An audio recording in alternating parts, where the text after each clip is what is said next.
요즘 저는 이 환대라는 이 단어에 이 마음이 지금 굉장히 쏠려 있습니다. 그래서 이 환대와 연관된 책들도 지금 구입해서 읽고 있고요. 또 환대와 관련한 성경적인 개념도 이제 찾아보고 또 묵상하고 그러고 있습니다. 이 환대, 이 사전을 찾아보니까 이렇게 풀이합니다. 반갑게 맞아 정성껏 후하게 대접함. 제가 최근에 구입한 책에서도 또 같은 개념으로 제가 도전을 받았는데요. 가장 좋은 것을 너에게 줄게, 이런 제목의 책을 구입했더니 제 눈에 가장 먼저 들어왔던 문장이 있습니다. 이게 플라톤이 쓴 글이라고 하는 말을 제가 들었는데요. 이런 내용입니다. 친절하라. 당신이 마주치는 모든 사람들은 저마다 힘겨운 전투를 치르고 있으니. 이게 마음에 확 와닿는 겁니다. 왜 오늘 우리가 친절을 베풀고 참 따뜻한 사랑과 정성으로 그렇게 환대를 베풀어야 하는가 하니까 모두가 다 전쟁 치르듯 힘들게 살기 때문이라는 겁니다. 여러분들이 다 지금까지 겪고 계시지만 코로나19 이건 우리 생애에 앞으로도 이런 일은 있을까 하는 생각이 들 정도예요. 지금 거의 3년이 다 돼 가지 않습니까? 마스크를 쓰고 불평하는 생활을 감수하고 또 저는 이제 사람을 많이 만나니까요. 누구를 만나도 두려워요. 이 세균이 누구 입을 통해서 전해질지 모르는 이런 긴장 상태에 빠져 있는 게 이렇게 지금 장기적으로 가고 있고, 이제 보니까 코로나19가 조금 이제 잦아들 것 같다 하니까 이번에는 또 세계적으로 불어오고 있는 경제 위기, 환율이 이렇게까지 늘뛰기를 하는 거는 또 저도 또 태어나서 처음 보는 것 같습니다. 두려운 게 원래는 이건 예고편이고 내년에 본격적으로 경제적인 추이가 닥칠 거라고 이렇게 예고를 하니까 저는 많은 성도님들을 섬기는 입장이니까요. 가지 많은 나무에 바람 잘 날 없다고요. 그래서 성도님들 걱정이 되게 많습니다. 모두가 다 이렇게 정말 전쟁 치르듯 살아가니까요. 책 표지에 나와 있는 이 문구가 굉장히 제 마음에 와닿는 겁니다. 친절하라. 당신이 마주치는 모든 사람들은 저마다 힘겨운 전투를 치르고 있으니. 제가 이거를 옮겨 적어가지고 이 내용을 묵상하고 살피면서 마음에 비장한 도전이 생기는 겁니다. 모두가 이렇게 힘들고 어렵고 또 삶이 지쳐있는 현대인들인데 그들이 교회를 찾으면 이 교회가 바로 이런 따뜻한 사랑으로 환대를 베푸는 곳, 그런 교회가 되면 좋겠다.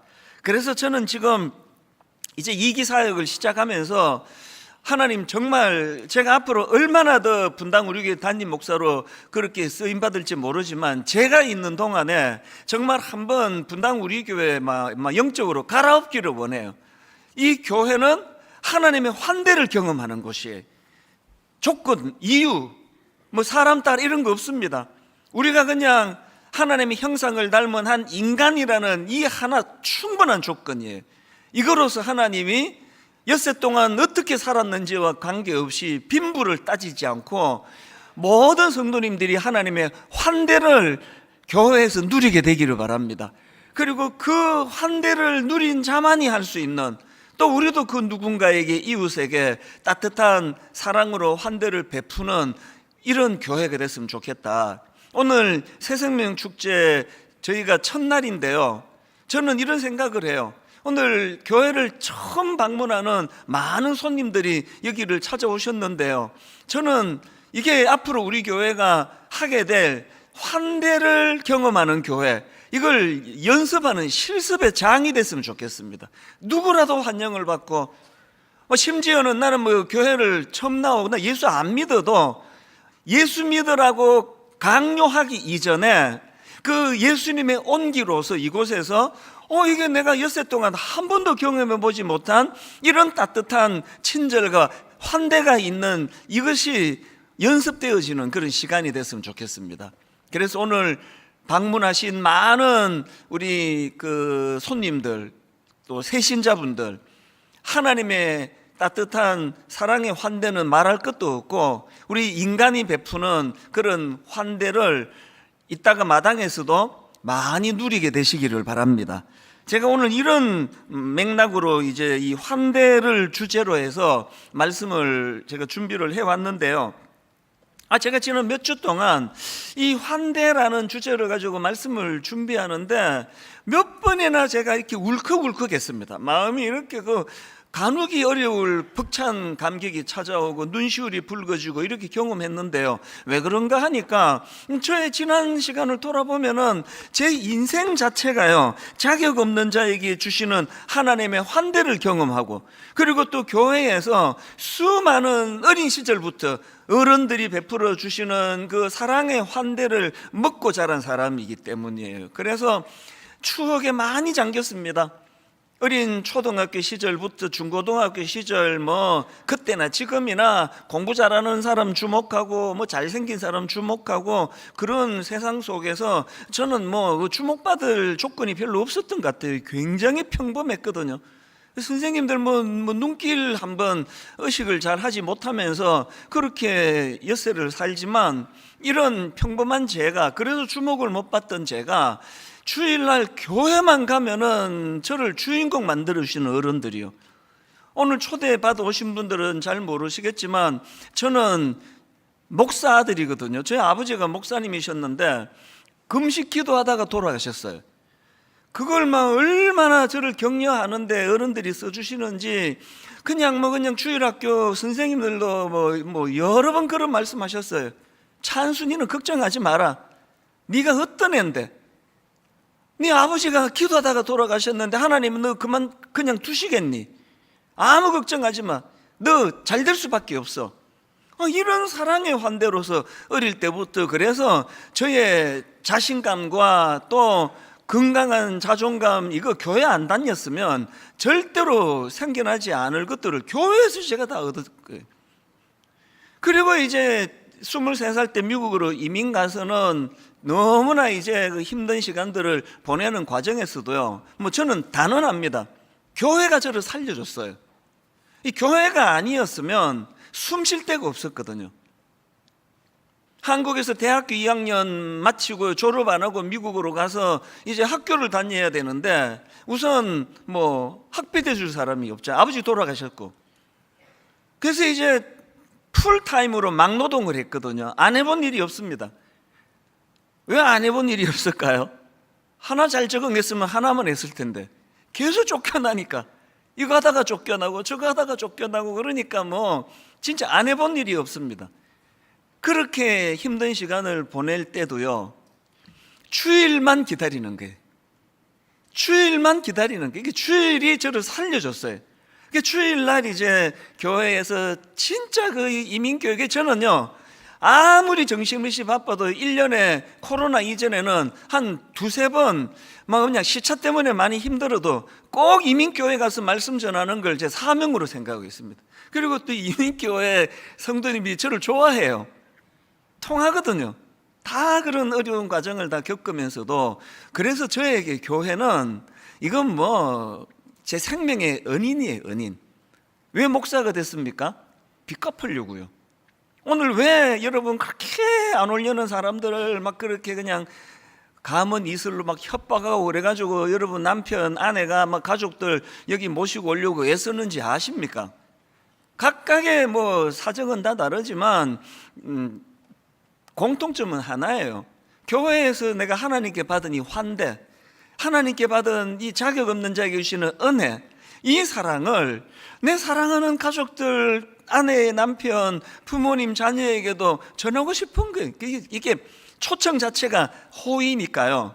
여러분 그렇게 또 호의에 반응해 주신 거 너무 감사하고, 정말 이 예배당 안에서뿐만 아니라 바깥의 마당에서도 정말 여러분 모처럼 환대의 기쁨을 맛보게 되시기를 바랍니다.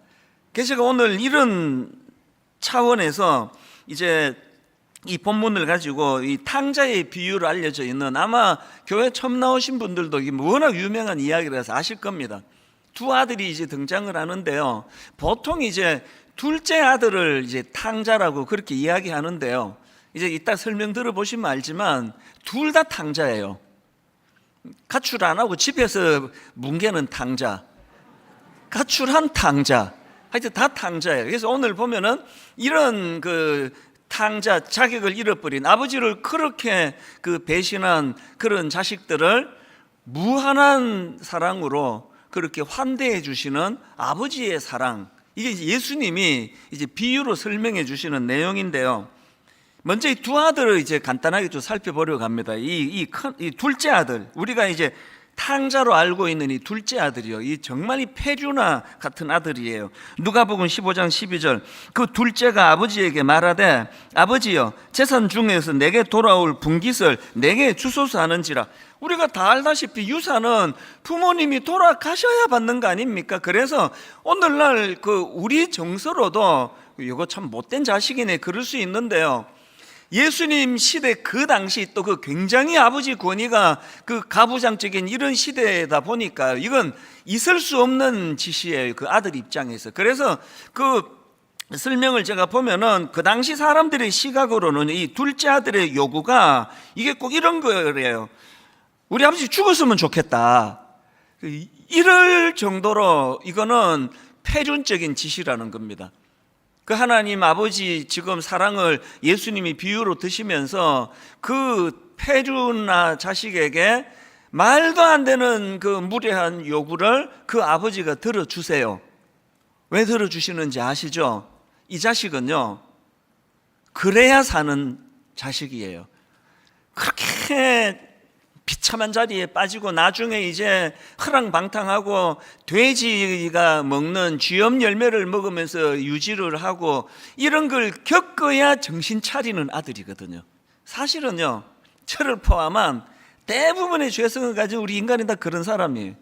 아무리 가르쳐도 내가 겪어봐야 이게 막다른 골목이군, 그게 인간이거든요. 이걸 아시는 아버지께서 그 엄청난 재산을 이거를 낭비할 각오를 하시고 그 허락을 해주시는 거예요. 이게 사실은 아버지의 환대의 사랑이에요. 이게 이제 둘째 아들이고요. 그런가 하면 이 큰아들, 이 큰아들은 겉으로 보기에는 아주 반듯하고 참 둘째 애하고는 좀 다른 애, 이런 칭찬을 많이 들을 그런 아들이 큰아들인데, 사실은요 깊이 들어가 보면은 둘째보다 더 문제가 많은 게 이 큰아들이에요. 겉으로는 늘 아버지 곁에서 아버지 일을 돕고 그렇게 섬겼지만 이 큰아들에게는 아버지에게 마음이 가 있지를 않습니다. 이게 굉장히 중요한 포인트예요. 모든 큰아들의 문제는 다 여기서 파생을 하는 겁니다. 그래서 여러분, 이 큰아들의 이 냉정한 모습을 한번 보십시오. 지금 동생이요, 이제 먼 나라로 갔다고 성경에 그렇게 돼 있더라고요. 그러니까 지금 소식이 두절된, 이 죽었는지 살았는지 모르는 그런 상황에 있던 동생이 지금 집으로 살아 돌아왔는데, 이 큰아들의 냉정함은요 섬뜩해요. 로봇을 보는 것 같아요. 감정이 드러나질 않아요.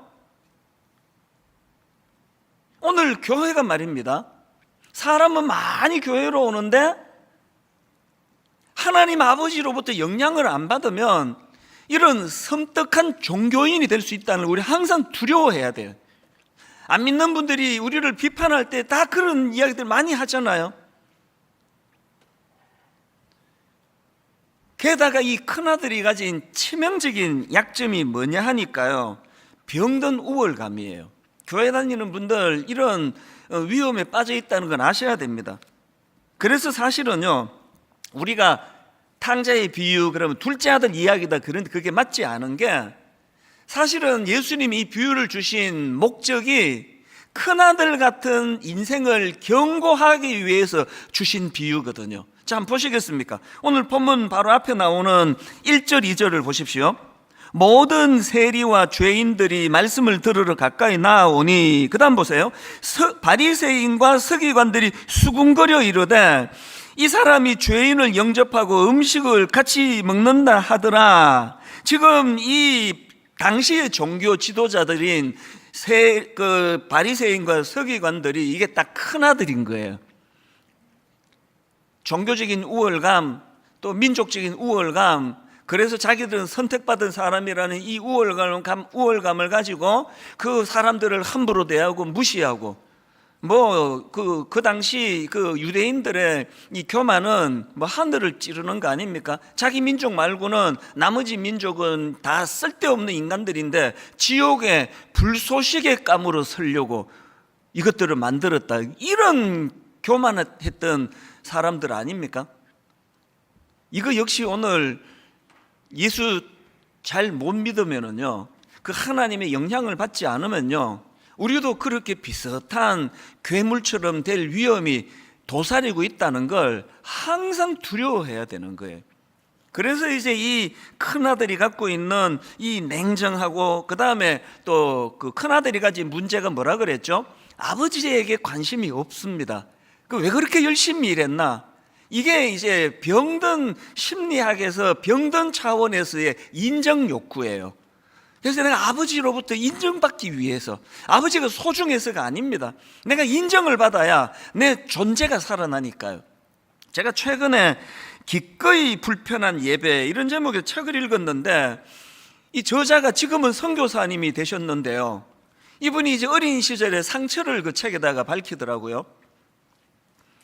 본인은 깨어진 가정에서 자란 사람이라고 그렇게 자기를 소개하면서 그 내면에 그래서 상처가 많았다. 그러면서 이제 자기 이야기를 거기다 좀 언급한 걸 제가 읽었는데, 이분은요, 어떤 상처가 있나?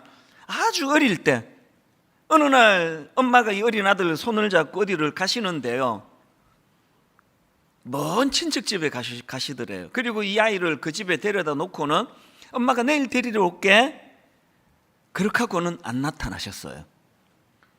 이게 얼마나 그 어린 아들에게 상처가 됐는지, 이분에게 어떤 이제 트라우마가 있는가 하니까요, 이분은 이제 나는 어머니께 어릴 때 버림받았다, 이런 느낌을 갖고 살다 보니까 대인관계에서 자꾸 다른 사람들 눈치를 보는 겁니다. 그래서 이제 그 어린애가 자꾸 그 사람 눈치 보면은 안쓰럽잖아요.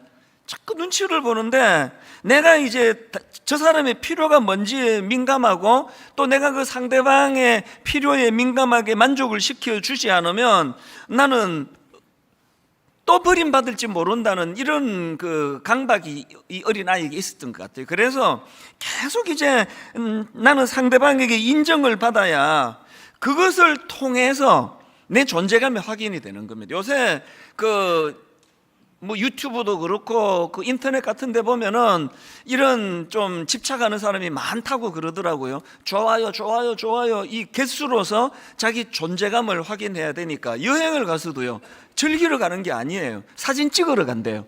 그래서 이걸 올려서 좋아요 이걸 많이 받는 게 여행 가서 내가 누리는 것보다도 이게 더 자기 존재감을 드러내는, 이게 참 가슴 아픈 상황 아닙니까? 그래서 교회는요, 병원이에요. 영적으로 교회는요, 이 선교사님 어릴 때 그 상처가 많고 사람 눈치를 보고 인정받고 칭찬받고자 하는 욕구가 너무 커서 너무나 피곤한 삶을 살았는데, 이분이 지금 선교사가 되셨어요. 그리고 그런 어린 시절의 상처를 그리낌 없이 다 드러낼 수 있다는 건 그게 다 치유됐다는 거 아닙니까?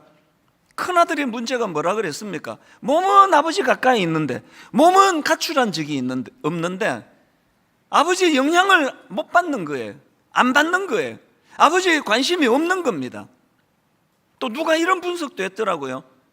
그 아들이 돌아와가지고 아버지가 잔치를 배설하고 막 송아지를 잡고 그러니까 아들이 격분하거든요.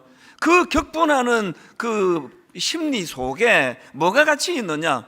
동생은 지 목 다 갖고 다 쓴 거예요. 아버지 재산이 다 내 거라는 거예요. 이게 다 내 재산인데 왜 저 쓸데없는 놈을 위해서 내 재산을 써야 돼? 이런 큰아들이 갖고 있는 그 심리 깊은 곳에서는 아버지가 가까이 하고자 하는 아버지가 목적 그 자체가 아니라 수단인 거예요. 교회, 요즘에는 그런 이야기 많이 못 듣는데요, 상당히 많은 분들이 이렇게 예수를 믿어요. 헌금을 많이 해야 많이 받는 데더라.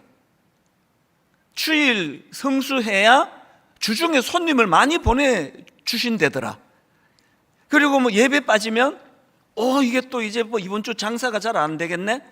이게 하나님에게 관심이 있는 게 아니라 하나님을 거래 관계로 해서 예수 믿는 많은 분들이 옛날에는 참 많았는데요, 또 심지어는 막 어떤 목사님이 설교도 그런 식으로 뭐 헌금 많이 해라, 이거 뭐 투자다, 이런 식으로 설교하는 그런 굉장히 맞지 않은 이런 설교들도 많이 했다고 그러더라고요. 오늘 우리 초대돼 오신 손님들뿐만이 아니고 오래 예수 믿었던 저와 여러분들이 자칫하면 우리 큰아들 될 수 있다. 난 교회를 떠난 적 없는데 늘 교회 안에서 생활하는데 내 마음의 중심이 하나님을 향해 있는가? 하나님 손에 들려진 어떤 그 무엇의 축복에 관심이 더 많은가? 이런 것들을 오늘 한번 점검했으면 좋겠고요. 그래서 이제 이 큰아들, 둘째 아들 할 것 없이 둘 다 탕자인데요. 왜 그들이 탕자일 수밖에 없느냐 하니까 그들은 아버지에게 관심이 없었기 때문에 여기에서부터 파생을 했다. 그래서 제가 오늘 이 말씀을 묵상하면서 두 가지 이 대안이라 그럴까요? 우리가 이런 피곤한 삶, 늘 사람 눈치를 보는 삶, 늘 마음에 흔쾌하지 않은 이런 삶을 산다면 어떻게 해야 되느냐? 두 가지 대안을 말씀을 드리고 싶은데요. 첫째로는 아버지께로 돌이켜야 합니다. 둘째 아들이 아버지로부터 독립을 선언하고 엄청난 재산을 가지고 이제 그 먼 나라로 그렇게 갔는데요. 그러고는 이제 막 그냥 허랑방탕하게 재물 다 날려버리고 또 흉년을 맞아가지고 나중에는 이제 돼지가 먹는 그 주염 열매를 그렇게 먹으면서 살았다. 그게 16절입니다. 그가 돼지 먹는 주염 열매로 배를 채우고자 하되 주는 자가 없는지라, 한마디로 굶어 죽기 직전까지 간 거예요.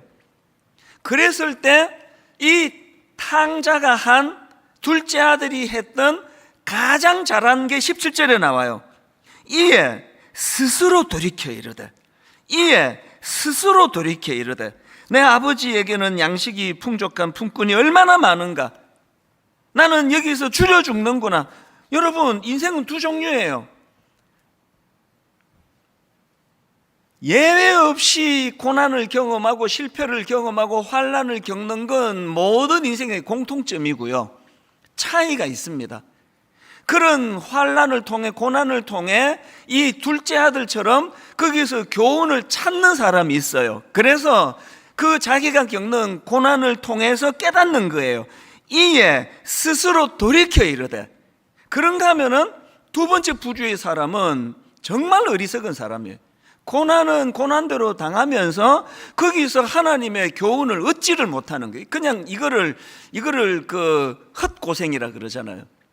이 둘째 아들에게서 우리가 배워야 됩니다. 이에 스스로 돌이켜 이르되. 그래서 여러분, 이 둘째 아들이 가산을 다 탕진하고 돼지가 먹는 주염 열매를 먹은 이걸 불행이라 생각하시면 안 됩니다. 저는요, 이 둘째 아들에게 찾아온 가장 큰 축복이 절망에 빠진 실패를 경험하는 그 돼지우리 아니라고 생각을 해요. 왜? 그의 비참한 실패가 하나님을 만나는 도구가 됐잖아요. 그래서 저는 우리 성도님들은 뭐 귀에 못이 박히도록 들으시는 거, 기왕의 고난이 찾아오는 게 인생이고 기왕의 고난을 피할 수 없다면 어떡하라고요? 고난을 변장하고 찾아온 축복으로 만들자는 거예요. 기왕에 당하는 고난인데 모든 고난이 다 축복은 아닙니다. 모든 고난이 다 축복 아니고, 고난은 안 당하는 게 좋아요, 할 수 있는 대로. 그러나 기왕에 피할 수 없는 게 고난이라면 어떡합니까? 기왕에 당했는데 그거를 변장하고 찾아온 축복으로 만들자고요. 어떻게 하면 됩니까? 이에 스스로 돌이켜 이르되. 이게 있으면 되는 거예요. 고난이 찾아오면 성경이 권면하는 겁니다. 행복할 때는 그것을 누려라, 즐거워해라, 기뻐해라, 감사해라. 또 고난이 찾아오면 그때는 깊이 생각할 때다. 깊이 자기를 돌아보고 생각할 때 하나님이 두 가지를 병행해서 주신다 그랬습니다.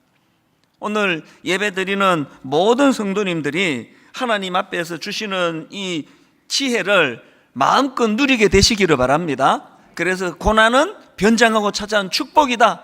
그 키워드가 이에 스스로 돌이켜 이르되요. 오늘 저는 많은 우리 손님들 교회 처음 오시는 분 초대하고 마음을 다해서 진짜 기도합니다. 저는 여러분들 예수 믿었으면 좋겠습니다. 여러분 하나님 앞으로 돌아오셨으면 좋겠습니다. 다른 어떤 목적 같은 거 뭐가 있겠습니까? 그리고 우리 교회는요, 있는 성도들도 지금 3분의 2 다른 교회로 다 안내해 드렸습니다. 사람 끌어모으려고 이렇게 하는 거 아닙니다. 그리고 가능하면 규모가 작은 교회로 가시는 게 하나님 만나는 데 도움 될 때가 많습니다. 분당 우리 교회 안 오셔도 돼요. 근데 여러분, 제 모든 존재를 걸고 여러분 권면하고 싶습니다. 여러분 이제 하나님께 돌아오실 때가 됐습니다. 탕자가 아버지 곁을 떠나는 것에서부터 어긋나게 됐으니까 다시 돌아와야죠.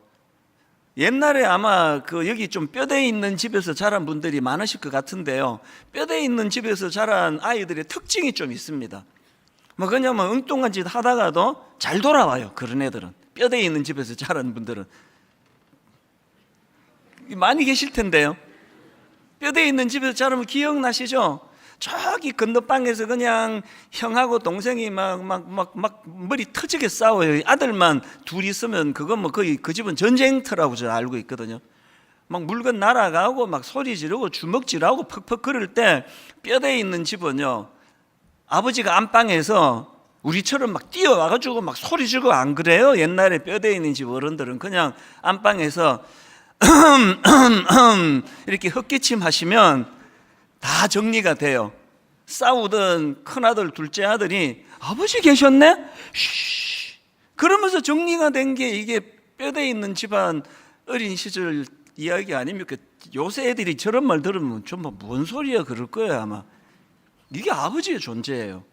하나님이요, 우리 인생에 존재하고 계시면 목사도요 똑같습니다. 여차하면 엉뚱한 길로 가고, 여차하면 그냥 실수하고, 여차하면 부끄러운 자리에 빠지는 거, 그건 모든 인간의 공통점인데요. 목사가 돼서 좋은 게 뭔지 아세요? 새벽마다 저는 하나님의 기침 소리를 들어요. 새벽마다 듣는 게 그거예요. 사실 우리 묵상이 다 그런 거 아닙니까? 나 목사지 참, 하나님 계시지 참, 내 하나님 종이지. 그럼 멀리 안 가고 돌아오는 거예요. 멀리 안 가고.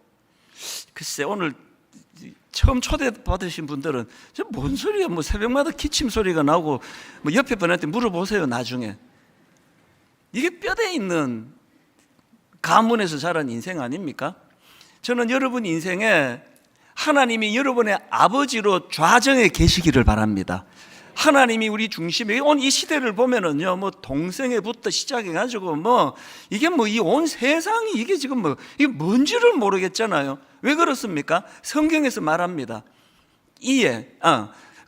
왕이 없기 때문에, 사사기 시대를, 타락한 그 시대를 묘사하면서 왕이 없기 때문에 사람들이 제 소견에 오른 대로 제 멋대로 행동하더라. 이게 딱 오늘 우리 이 시대를 말하는 거 아닙니까? 그래서 이 둘째 아들이 아버지에게로 돌아가는 것에서부터 인생의 질서가 회복이 되는 거거든요. 이게 제가 첫 번째 권면하는 메시지고요. 그런가 하면 두 번째로 회복을 위한 두 번째 대안이 있는데요, 제일 중요하다 생각합니다. 아버지가 베푸시는 잔치를 누리셔야 합니다. 아버지가 베푸시는 잔치 누리기. 제가 앞에서 탕부 하나님이라는 책을 언급해 드렸는데요, 이 제목이 좀 발칙하지 않습니까? 아니 어디다 대고 하나님을 탕부 하나님이라니. 근데 여기에 굉장히 중요한 의미가 담겨져 있습니다. 이 미국 목사님이 쓰신 분 책이거든요. 팀 켈러라는 목사님이 쓰신 책인데요, 그래서 영어로 된 원제가 이렇습니다. The Prodigal God. 프레디글, 이거는 어떤 뜻을 갖고 있는가 하니까, 무모할 정도로 씀씀이가 해픈, 이게 프레디글이에요. 그리고 또 낭비하는, 이게 프레디글이에요. 그리고 또 이런 뜻이 있습니다. 남김없이 다 써버리는, 이게 프레디글이에요. 그래서 우리말로 이거를 탕부 하나님 이렇게 정했는데요, 뭘 강조했습니까? 그 아버지 눈에 피눈물 흘리게 하고 그렇게 집 뛰쳐나가지고 탕진하고 돌아온, 그 지도 염치가 있어가지고 이제 나 아버지 아들 할 자격 없습니다, 저를 그냥 종으로 써달라고 하는 이런 모렴치한 인간을 향하여 그 아버지가 베풀어주는 그 모든 걸 다 낭비하고 무모할 정도로 씀씀이가 해픈 정도로 사랑을 베풀어 주시는 아버지를 지금 본문에서 우리가 발견하기 때문입니다. 그래서 여러분, 그 탕자 아들을 향한 아버지의 무모할 정도로 쏟아붓는 사랑을 보십시오. 20절입니다. 이에 일어나서 아버지께로 돌아가니라. 아직도 거리가 먼데 아버지가 그를 보고 측은히 여겨 달려가 목을 안고 입을 맞추니, 제가 어느 그 자료에 보니까요, 그 당시로 아버지의 권위가 너무나 절대적이기 때문에 아버지가 자식 앞에서 달리는 경우는 없다는 거예요. 이 아버지가 지금 달려가고 다 얼싸안고 입을 맞추는 것. 그리고 그 다음 22절, 아버지는 종들에게 이르되 제일 좋은 옷을 내어다가 입히고 손에 가락지를 끼우고 발에 신을 신기라. 그 다음 23절, 그리고 살찐 송아지를 끌어다가 잡아라. 어떻게 하라고요? 우리가 먹고 즐기자예요. 즐기자. 성경에는요, 이 잔치라는 이 개념이 굉장히 중요한 개념입니다. 하나님 나라를 잔치로 그렇게 비유를 들어 설명하거든요. 오늘 예수를 오래 믿었는데 하나님이 배설한 잔치를 누리지를 못하는 사람이 생각보다 너무 많은 거예요. 그 큰아들이 아버지를 떠난 적이 없는데 아버지와 함께 지내는데 아버지가 배설한 잔치를 누리지를 못하는 거예요. 그 아들이 뭐라 그럽니까? 나는 염소 새끼 한 마리 안 잡아주고 이 가출했다 돌아온 저 폐류나 동생한테는 살찐 송아지를 잡아주시느냐고. 왜 그렇다고요? 아까 말씀드렸잖아요.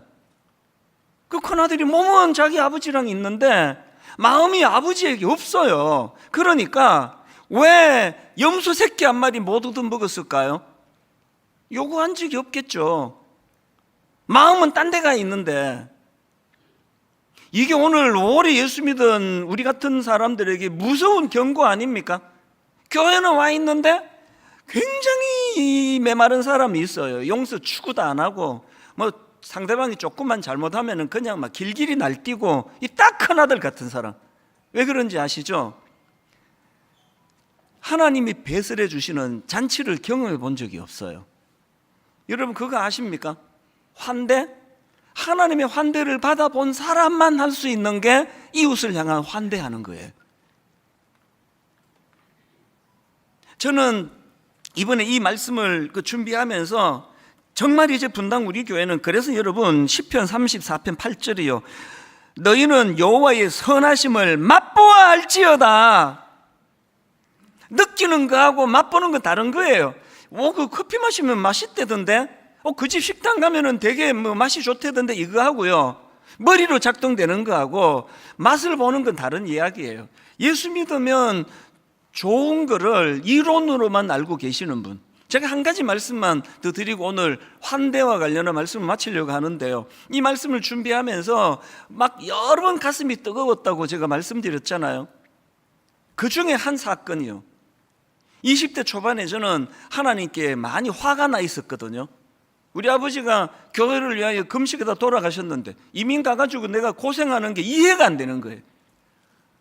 아니 무슨 하나님을 위하여 헌신한 자식들은 뭐 1000대까지 복을 주신다고 막 성경 퀴즈도 할 때 내가 분명히 그런 거 기억하는데, 내가 1대인데 아버지 다음 1대 약속을 안 지켜도 뭐 이렇게 안 지키는 신은 나 처음 봤다. 그럼 하나님께 너무 분노가 생기는 거예요. 그래서 그날도 막노동하고 밤 10시, 거기 막 엄청 우범 지역인데요, 막 너무너무 하나님한테 분노가 생기는 거예요. 그래서 막 하늘을 향해 삿대질을 하면서 막 엉엉 울면서, 당신은 죽은 신이야, 죽은 신. 당신은 죽었다고. 만약에 당신이 살아있다면 당신은 아무것도 할 수 없는 무능한 신이야, 무능한 신. 내가 그 무능한 신을 내가 왜 믿어야 되는데? 교회 안 가. 왜 당신같이 무능한 신에게 내가 님자를 붙여야 돼? 그날 막 정말 제가 천인공난을 저질렀어요. 하나님 이러면 님자 빼고 막 찌르면서 막 두자로만 막 그렇게 조롱을 하고, 그리고 또 막 그냥 주일학교 선생님이 또 하나님이 하늘에 계시다 그래가지고 막 하늘로, 나중에 신학 공부해 보니까 아무데나 찌르면 되는데 막 하늘을 향해서 막 그냥 막 이런 짓을 제가 했어요. 그러면서 막 엉엉 울면서 막 분노에 막, 그래서 교회 떠날 거라고, 그 있지도 않은 하나님 내가 왜 내가 믿어야 되느냐고 막, 그러고 막 분노로 그렇게 하나님 향해 내가 할 수 있는 모든 모독과 저주를 다 퍼부었는데요. 여러분, 내 생애에 가장 큰 하나님의 환대를 받았던 날이 그 날이에요. 무슨 말인지 아세요? 그 행위로 저를 맞상대하지 않으시고요, 이 자식이 그냥 하나님이 한번 여기 확 꺼버렸으면 제가 여기 있겠습니까? 인생 끝났죠. 어떻게 내가 지금 목사하고 있느냐고요. 그날 하나님의 환대가 뭡니까? 그렇게 조롱하며 삿대질하며 당신은 죽었다고, 무능하다고 삿대질하는 그 행위를 보지 않으시고 긍휼히 보시는 거예요. 저 자식 저게 지금 나중에 한 20년 뒤에 분당에 있는 우리 교회를 개척해서 담임 목사 시키려고 지금 고난의 학교에 지금 훈련을 시키려고 입학했더니 어떻게 저렇게 철이 없냐고. 나중에 지금 나한테 미안할 텐데 막 그러셨을 것 같아요. 그 행위를 가지고 진노하지 않으시고요, 저를 불쌍하게 보는 거예요. 저 천지를 분간하지 못하는 저 철없는 자식이. 그러면서 저를 보듬어 주셨던 이 환대가 오늘 저를 만든 거예요. 오늘 여러분 여기 초대받아 오신 분 드릴 말씀이 너무너무 많지만요, 다음 주일 또 오세요. 진짜예요. 근데 진짜 한 100일 동안 드릴 하나님의 환대를 내가 설명할 수가 있거든요. 다음 주일 마당에 커피 더 맛있게 준비할게요. 다음 주일 또 오세요. 그리고요, 이 찬양으로 오늘 설교를 마무리하고 싶습니다. 저를 살려준 건 하나님의 환대고요, 저보다 먼저 하나님의 환대를 받았던 교회에 너무너무 고마운 저 윗대 어른들이 저를 살려줬거든요. 그걸 요약해 놓은 게 이 찬양입니다. 누군가 널 위하여 누군가 기도하네. 언제? 내가 홀로 외로워서 마음이 무너질 때. 그 누군가, 어느 집사님이, 어느 권사님, 어느 목사님이 저를 위해 기도해 주셨던 그 힘으로 제가 지금 여기 서 있거든요. 여러분께 되돌려 드리고 싶어요. 여러분께 되갚고 싶습니다.